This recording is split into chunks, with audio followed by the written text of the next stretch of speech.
Boa noite, Márcia. Estamos ao vivo, transmitindo aqui a nossa primeira palestra. Começamos hoje uma semana de homenagens ao Dr. Bach, uma produção da Escola Monas com a Monas e a dona Márcia Rissato, que está aqui.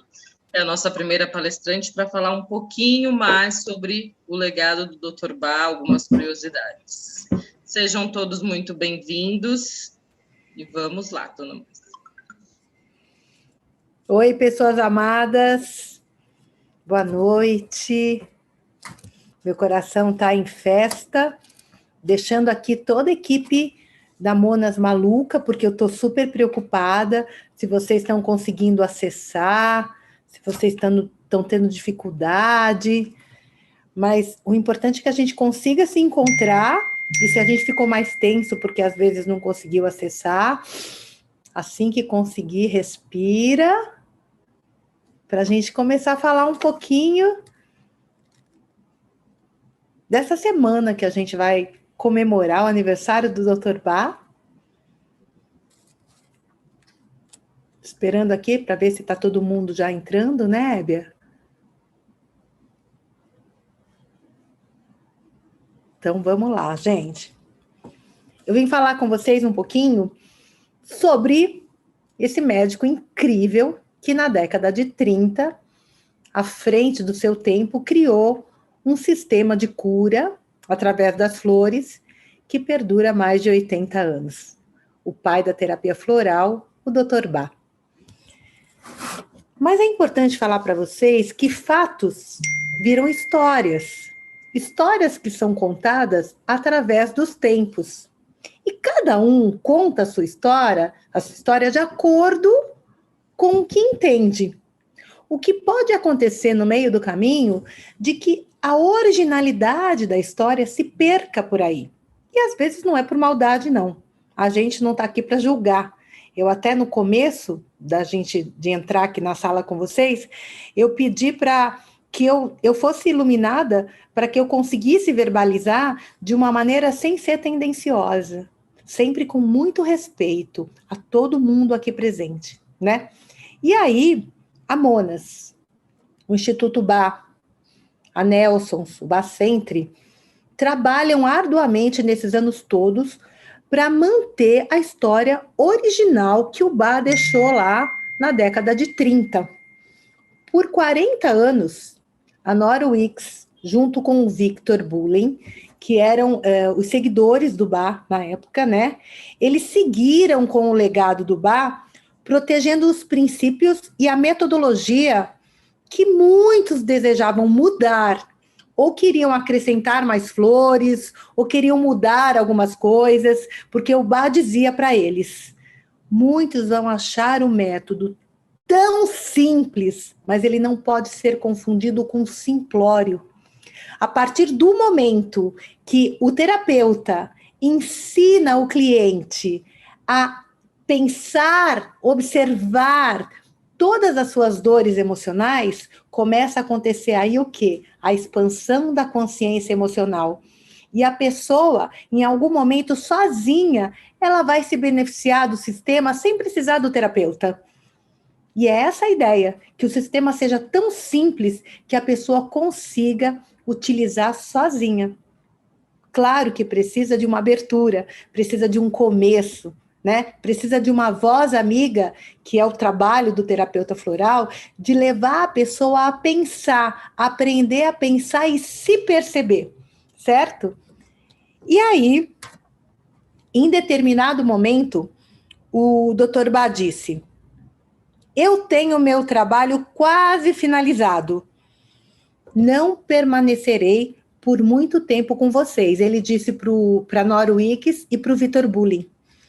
E assim, no intervalo de meses da descoberta do último floral, ele desencarnou, pedindo a Nora que garantisse que o sistema dos 38 florais permanecesse intacto, para ser completo, abrangendo cada estado mental conhecido pelo homem. E aí vamos falar do Dr. Bach, né? Vamos falar desse mito.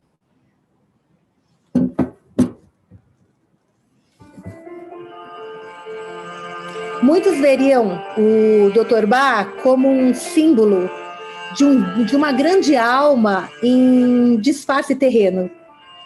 Uma pessoa de pensamentos maravilhosos, de alto intelecto detalhista, habilidades curativas acima da média, consciência espiritual profunda relacionada ao conhecimento e verdade.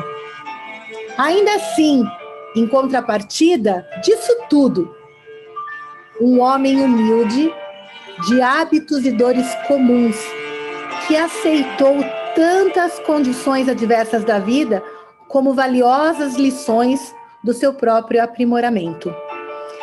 O Dr. Bach não queria que ele fosse endeusado. Ele dizia que as pessoas tinham que se beneficiar do sistema e não ficar pensando nele.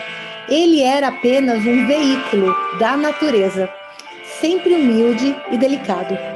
O Dr. Bach sabia que o tempo dele era muito curto, tanto que nos 2 últimos anos ele entendia que não precisava nem comer, nem se vestir bem, porque isso não era importante. O que era importante naquele momento é que ele conseguisse finalizar o sistema.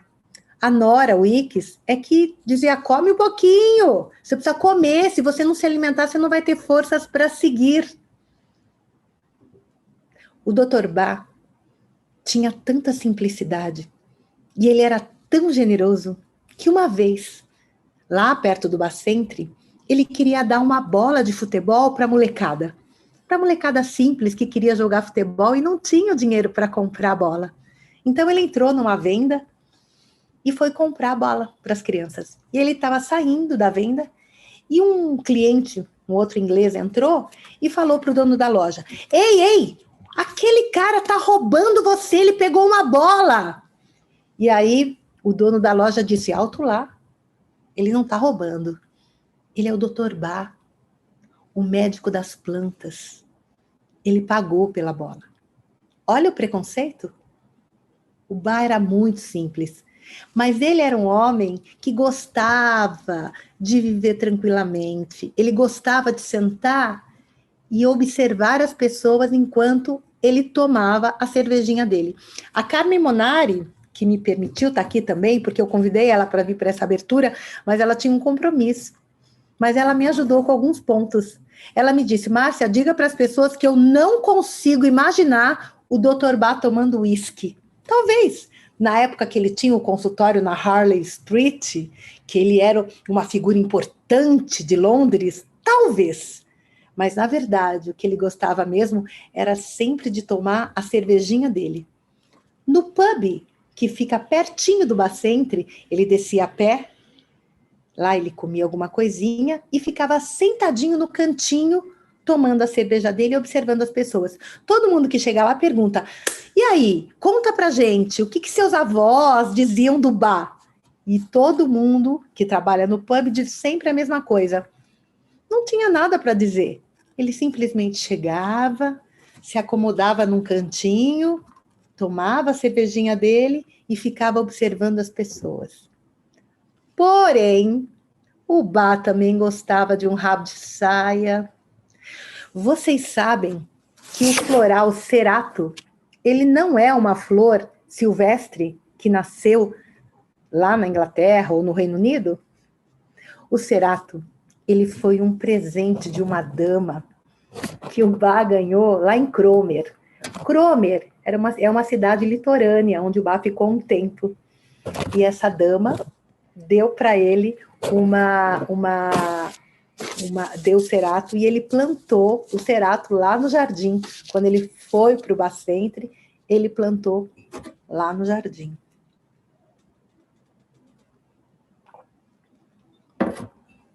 Quando o Bach morava em Cromer, que é uma cidade litorânea, ele tinha um grande amigo socorrista. Socorrista por quê? Quando os pescadores estavam tentando chegar na praia, às vezes as ondas eram muito altas e eles não conseguiam chegar. A praia de Cromer, ela não tem areia, ela tem muitas pedras. E ficava muito difícil para o pessoal chegar, e alguns pescadores chegavam a naufragar. não conseguiam. Então, o amigo do Bá, esse socorrista, ele já avisava o Bá, olha, tô tendo problema lá na praia, vem me ajudar, porque você tem que dar aquele seu remedinho. Às vezes o Bá estava lá, não estava muito afim, ele estava lá no bar, tomando uma, ele tinha que parar para ir lá ver o amigo, ajudar o amigo. Inclusive, esse amigo dele, num dos resgates, ele salvou um cãozinho, mas não conseguiu salvar os pescadores. E esse cãozinho acompanhou o socorrista por muito tempo. O Bá gostava demais desse bichinho. E esse cachorrinho, ele salvou muita gente. Ele ia junto com o socorrista e ele ia latindo quando ele via pessoas. Ele chegava a pular do barquinho do socorrista para puxar o pescador que estava lá meio caído dentro da água. E tem até um museuzinho desse socorrista amigo do Bá. Falando em cãozinho, o Dr. Bá também tinha um cão. O nome dele era Lulu, era um Yorkshire. E também tomava floral de tempos em tempos. Uma outra curiosidade é que o Dr. Bá tinha uma namorada, que era a Mary Table. A Mary Table tinha uma casa, ela era abastada. Ela tinha uma casa bem perto do Bacentri, eu até mostro em algum dos meus vídeos, e ela tinha lá árvores de oak, e era de lá que o Bá pegava a madeira do oak para construir os móveis dele. Ela sempre dava uma ajudinha. E o Dr. Bá não cobrava as suas consultas. Ele não queria cobrar. Mas acontece que ele percebia que as pessoas não davam muito valor, porque ele fazia de graça, nem vinham. Aí ele falou, gente, não estão dando valor para as minhas consultas. O que ele fez? Ele pegou um pratinho e colocou do lado. E a pessoa, para se sentir à vontade na hora de ir embora, e colocar uma moedinha lá. E foi muito engraçado, porque a Norwix que conta que as pessoas colocavam moedas estranhas e botões, ou seja, não valia muito a pena. Então, o Bá resolveu cobrar uma quantia pequena para que as pessoas dessem valor ao seu atendimento. Então, ele parou de não cobrar. É claro que quando chegava alguém mais velho, alguma pessoa em sofrimento, dizia, não tenho como lhe pagar, mas eu tenho essa dor, ele dizia, vem que eu vou te atender. E assim, esse médico de alma nobre formou todos os practitioners, que significa praticantes, por tempos e tempos depois do seu desencarne. Eu fico aqui pensando e chamo vocês para esse momento de atenção, que um jeito de eternizar uma pessoa é lembrar dos seus feitos, com alegria, com o coração aberto de gratidão e bons sentimentos. Lembrando sempre que o Bá era um homem, como qualquer outro, às vezes tinha um gênio mais difícil, às vezes ficava mais irritado, e ele jamais foi perfeito. E isso é muito importante que a gente sempre se lembre. Então, nessa semana, que a gente vai falar muito do Bá, a gente vai lembrar com alegria dessas histórias, trazendo para a gente para o momento presente. Porque o Bá dizia que o sistema dele, que é da humanidade, ele nunca disse que o sistema era dele, né? É um sistema tão perfeito que o medo e a AIDS de hoje fazem o mesmo efeito que na época que tinha o medo e difteria. São os florais. Da mesma forma, as pessoas sentem o medo da doença, seja qual ela for.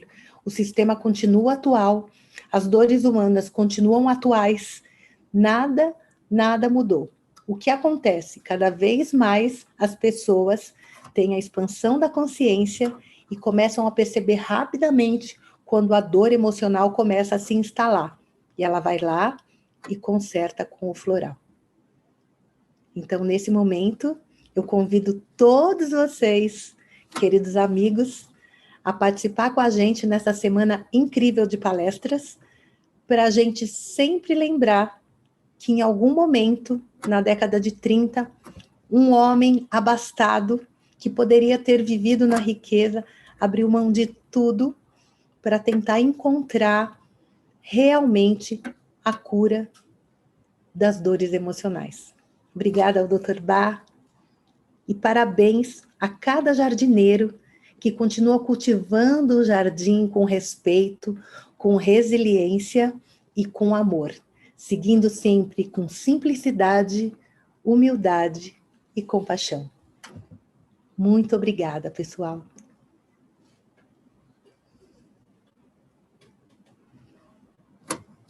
Vamos encerrar aqui. Tem mais alguma mensagem? Mas as pessoas estão te assistindo, está ao vivo no YouTube. Eu sei que é meio diferente por aqui, porque você não consegue ver, né? Você não consegue ver, mas eu estou ali no chat, vendo se alguém mandou alguma pergunta, alguma coisa. O pessoal também está se ambientando, né? Mas a gente tá aqui para dar todo o suporte. Quem precisar, pode me chamar. Estamos aqui. Tem mais alguma mensagem, Má, que você quer deixar? Quando vocês estiverem passeando pela Casa Monas e vindo assistir as palestras no decorrer da semana, é o que eu sempre digo nos meus grupos de estudo. Deixem do lado de fora da porta os sapatos e o ego. Aqui somos todos iguais. Boa noite. Boa noite, pessoal.